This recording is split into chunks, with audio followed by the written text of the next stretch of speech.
because this is the Nairobi Upbeat. Former Kenyan President Uhuru Kenyatta boycotted the Ethiopia-Tigray peace talks, which was set to take place on Saturday, October 8th in South Africa, citing a scheduling conflict.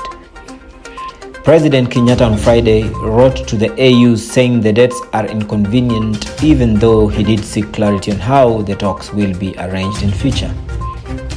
He said, "However, in the interim, and as you consider the possibility for another date for the peace talks, I would be grateful to receive further clarity on the structure and modalities of the talks, including but not limited to the rules of engagement for all the interlocutors invited." Kenyatta said this in a diplomatic note seen by the EastAfrican. Because this is the Nairobi Upbeat. Museveni's son, General Muhoozi shakes his buttocks. Because this is the Nairobi Upbeat. In his Twitter outbursts, Muhoozi said it would only take his army 2 weeks to capture Nairobi and set up his headquarters in Westlands or Riverside. Before that, he wondered why his big brother Uhuru Kenyatta gave up the presidency. He tweeted, "My only problem with my beloved big brother is that he didn't stand for a third term. He would have won easily." He again said or tweeted, "After we create our East African Federation, President Museveni will be president, Afande Ruto will be vice president, my brother Uhuru will be foreign affairs minister. I just want to be CDF of the East African forces." Now, after all these shenanigans, the Kenyan President William Ruto went to Uganda to inspect Muhoozi's army. A classic example of he who tries to shake Mugumo tree ends up shaking his buttocks. Because this is the Nairobi Upbeat.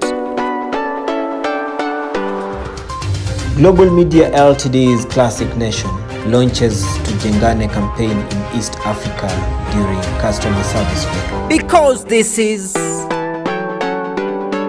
the Nairobi Upbeat. To ensure customer satisfaction by enhancing the standards of service while remaining true to the Klassikan values and still earning forgive my Ugandan accent after Muhoozi's episode. Now, to ensure customer satisfaction by enhancing the standards of service while remaining true to the Klassikan values and still earning in the process, Klassik Nation has launched TUJENGANE campaign targeting only registered members of the Klassik tribe.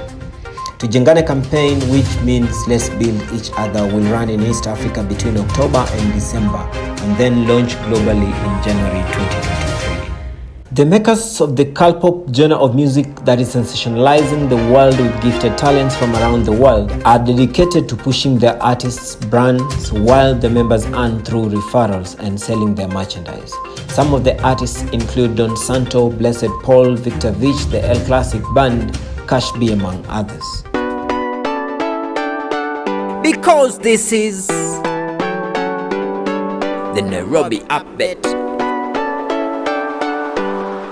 Clients, drivers migrate to Little Cab during driver strike. Because this is the Nairobi Upbeat. Kenyan digital taxi drivers operating on Uber and Bolt platforms staged a go-slow to force the companies to comply with the new regulations to cap the commission charged by taxi hailing firms at 18%. Drivers have said that other than the Kenyan-made Little Cab app, which has been charging 19% and recently reviewed it down to 18% and also offers better rates for them, said Uber, Kenya and Bolt are still charging 25% and 20% respectively. Now, drivers were not accepting rider requests from the two apps in areas such as Eastlands, Kasarani, Nairobi CBD, Waiyaki Way and Kilimani area.